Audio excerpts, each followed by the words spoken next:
Hey, so we get this question all the time. If you have equity in your home, should you use a credit line against that equity in your home and use some of that money to buy an investment property? Here's our thoughts on that. First, we know tons of people who do that, but there's two things you should consider.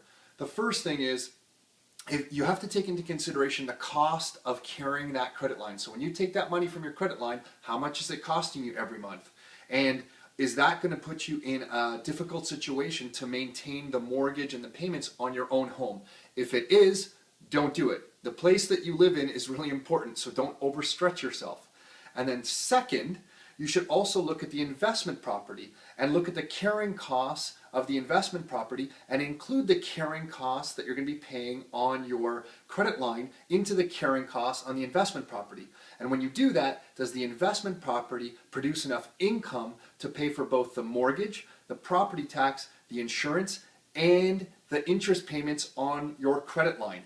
If it does, it may be worth considering. If it doesn't, it's not our favorite solution. So two things to remember. Don't overstretch yourself on your primary place of residence. Make sure you're not overstretching yourself. Leave yourself some equity in your property. And second, the investment property should be able to carry everything and still be cash flow positive. Those are the two things that come to mind. And lastly, not all banks like or will approve of you using your credit line as a down payment to buy investment property. You're going to want to talk to your mortgage broker or your banker about that so that you know all the details around that before you get started. Hopefully you found that helpful. Until next time, your life, your terms.